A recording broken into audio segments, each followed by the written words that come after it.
Welcome in, everyone, to another edition of Argo Sports Insider. I'm your host, Will Kennedy, and we've got a lot to get into on this episode. Winter sports, they're done. Spring sports, kicking it into high gear. We're going to wrap up the winter for you, dive into what's going on in the spring, and we'll start with the softball team. The Argos, for Coach Ashley McLean, off to a 14-3 start.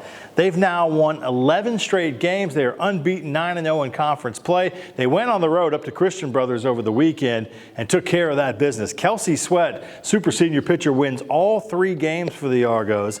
And that sweep is another huge sweep for them. The bats were lively, to say the least. Lauren Boggs hitting .500 for the weekend series. A couple of home runs in there as well. Maddie Vasquez, power at the plate. She hits .500, knocks one over the fence and drives in some runs. And Tila Howard, always speed on the base paths, lots of hits. She continues her fantastic senior season. And we got a chance to talk to Coach Ashley McLean after the Argo sweep.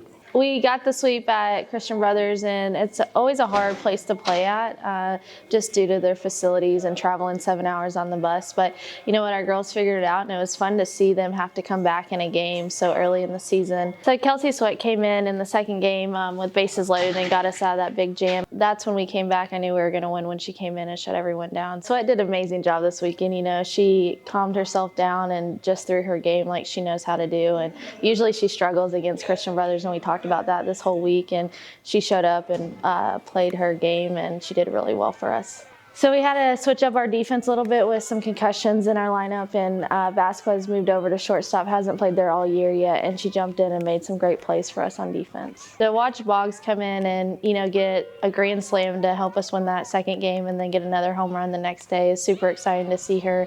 She's put in her work and she works hard every day for us. And then Vasquez, you know, she's just so fun to watch. Her swing is so pretty, and she's very calm at the plate, and she's hard to pitch to. So she's exciting to see, and she did a great job this weekend. Westdale is always hard, especially on the road playing there. They got a new coach in this year, and, you know, they've been taking games from people, and I know they're going to be tough. That coach is good, so I'm excited to see what they have. Overall, you know, we didn't play our greatest softball, and these girls figured out how to score a lot of runs and how to get the W's, and that's what really matters. So I'm excited to keep watching this team grow and see what we have in the future. Softball has the bulk of the week off before they go up to West Alabama for another big GSC series coming up next weekend. Baseball, they've got a little midweek action going. Southern Indiana coming down to play. You know, it's spring break time for a lot of the schools up north as we approach our spring break. So, you know, what better place to come here than the Gulf Coast, catch a little beach, play a little baseball. So we have a chance to talk with Coach Jeffcoat in just a second about, you know, the Southern Indiana matchups, and it may be a doubleheader early in the week because of some weather popping around. But the Argos went to Christian Brothers as well over the weekend. Like softball, they got a sweep.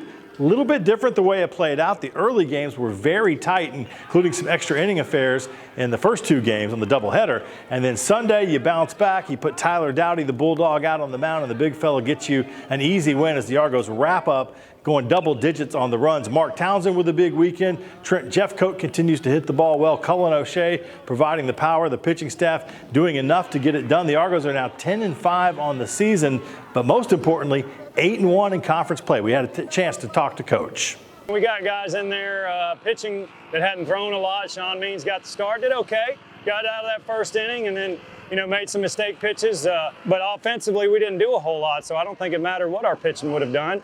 I would have expected our offense to answer when they saw guys that were pitching that hadn't had a lot of time on the mound doing a pretty good job keeping us in the game. But we never had an answer for their left-handed starter. And game got deep, and then we just started pressing and couldn't get anything going. Had a few scoring opportunities there, but a lot of missed opportunities with strikeouts with, you know, with 2 outs and stuff of that nature. But, you know, bounced back in the second game.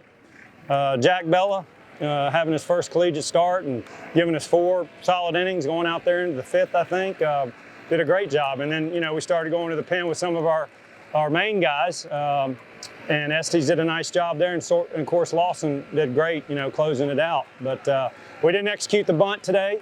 Had opportunities to bunt and move runners over and, you know, help our offense get into some scoring position with less than 2 outs. And we're normally pretty good at that, and we work on that, but we got to shore that up for the weekend. Yeah, the Christian Brothers weekend, I think our guys showed a lot of toughness and valor. They weren't going to give in, and regardless of what their record is, they're always going to give us a fit.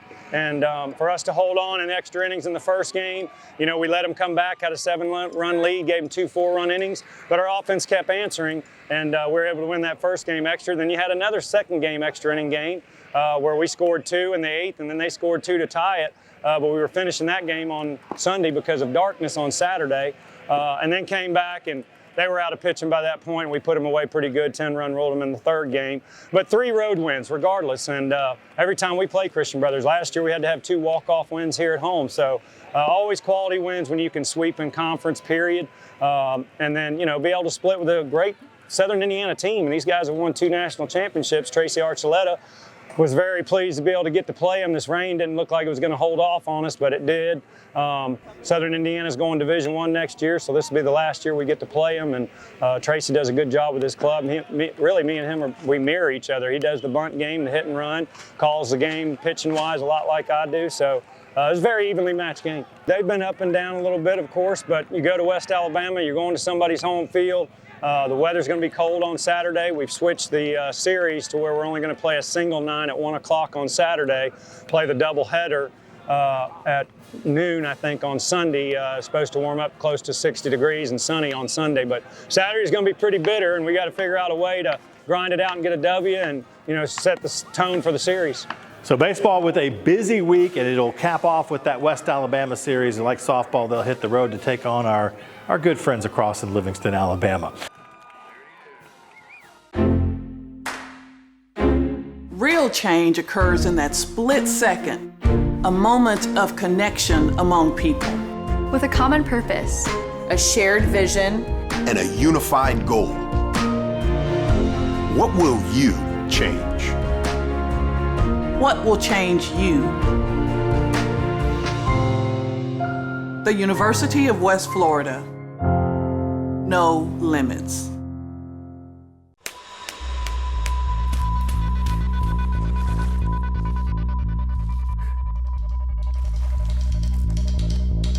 For those who sweat in determined pursuit, and those who meet the morning with a firm handshake and a smile, and breathe between stages of unwavering effort.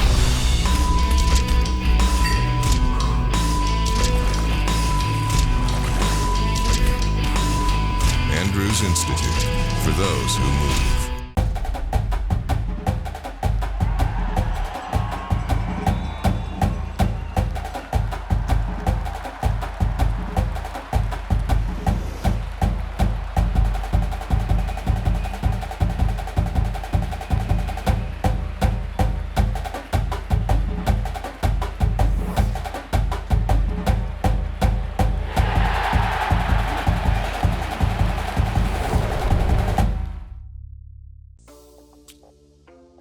Hello, I'm Zach Pullman. I'm a graduate assistant here at the University of West Florida, and I work in athletic communications. When I found out that I received the Bright Future Scholarship, I knew this would take a burden off of my family and kind of help me through college. Given the opportunity to pay for my complete undergraduate degree, I did not have to worry about student debt, so I was able to continue my journey of education. Just want to thank the Florida Lottery for not only helping me through my college journey, but countless others in the state of Florida and all they do to help education within the state.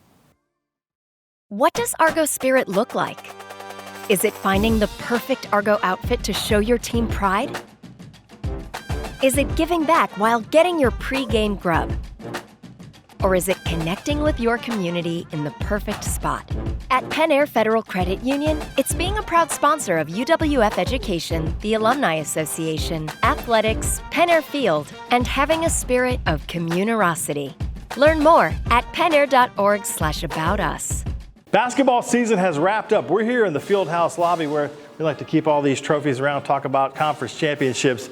Not quite there this year for basketball, but both of the men and the women had outstanding seasons. The women finished with 19 victories. They hosted a first-round game. We talked about that on last week's show. Unfortunately, could not get that victory over Delta State. Might have put them into the NCAA tournament. They fall a little short of making that round of the postseason. But overall, really a great bounce-back year. Again, Jacqueline Jarnett, first-team all-conference. Zoe Piller, super freshman, was the GSC Freshman of the Year. Overall, a great campaign for Coach Stephanie Lawrence Yelton and company.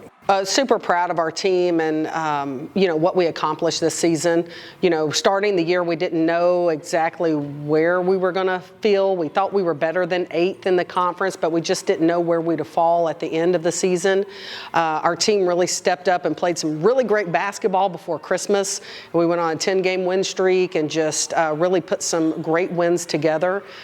Christmas break wasn't as friendly to us as we had anticipated.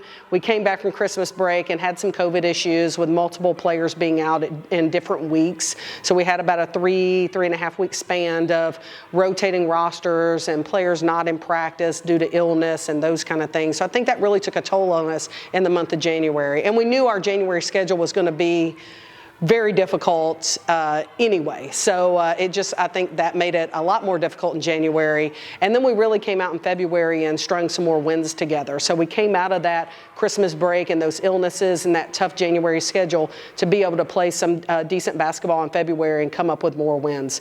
But sitting at 19-8 at the end of the season and finishing 4th in the league was a great accomplishment for our team. We've got some great players returning to next year's squad, and I feel like the future's bright for next season.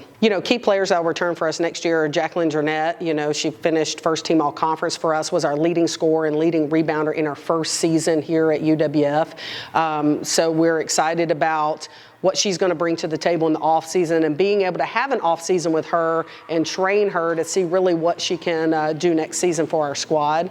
We've got Zoe Piller, who was GSC Freshman of the Year and second team all conference selection. She was a true freshman this year. So seeing her develop and grow this summer and really kind of adapt to the college game in her second season with us, I think is going to be a tremendous asset for us. And then of course, we'll fill in some big gaps in our roster with recruiting. And so, but I think, we filled the right players into those spots. The sky is really the limit for this team. Well, we really had a great year with Zoe and Jacqueline entering our team because we had a good nucleus of returning players. And we knew the nucleus of returning players were really role players for us, and we needed some standout performance in the recruits that we brought in for our team for this past season. And I thought we did that. We placed 2 good players at those forward positions, the best front court, in Division II basketball with those 2 combined players. And so that's kind of where we're looking, is that we grew this year, but we've got to really grow next year to kind of meet the vision and the dreams that I have for our program. The UWF men's basketball team just 1 win behind the women. They finished with 18. Got off to such a hot start for Coach Jeff Burkhammer and then just hit a struggle. There was that one point during the season where they just couldn't find a way to win, lost 5 in a row. That really probably cost them the opportunity to host a game here in the GSC tournament. They went on the road to Lee in the first round of the GSC, couldn't get that victory. They really needed to run in the Gulf South Conference tourney to have any shot at making the NCAAs. But 18 wins, super solid season for Coach Jeff Burkhammer and company. Daniel Sofield makes the first team all GSC team, and there's a lot of faces that, with some development in the offseason, come back, and the Argos are going to be even stronger next time around. Another sport that I guess we'll say is a winter sport, although they do stuff all year round, is UWF swimming and diving. They're wrapping up their season at the NCAA Division II meet. That is in Greensboro, North Carolina. Coach Phil Cross and Barbara Parker up there with their teams, looking to have, improve upon what they've done the last few years in the NCAAs, and who knows, maybe even bring home some individual titles. We'll have all the updated results from the NCAA swimming and diving championships at the D2 level for you on our next program. Tennis is going. West Alabama, they went up there and had that split. The men won their match, the number 6 team in the country. UWF's men's team is ranked. The women from West Al, they're ranked 6th in the country. The UWF women had a tough one against them, came out on the short end of the stick. So into some conference play. The men and women have Grand Valley coming in for some early week action, and then they will continue on and play tournaments coming up next weekend. So everything is rolling. We'll check in with Coach Derek Racine, who coaches both of those teams, on next week's program and talk more about what's ahead for tennis this season. And then we can't forget about golf. The men's golf team under Coach Steve Fell playing out in Las Vegas because, why not? Why didn't they take us all with them out there to Las Vegas? We'll update you on the results from their tournament in Vegas. They'll be playing again next weekend, and the UWF women's golf team under Coach Kristen Dorsey, they've got an event right here close to home coming up at Destin. Remember, GoArgos.com is always your spot to look at every team, all the athletic programs, dive into their schedules, take a look at their rosters, and the Argo Armada app will keep you updated as well with links to social media and everything we've got going. We appreciate you being here. We'll see you next time on Argo Sports Insider.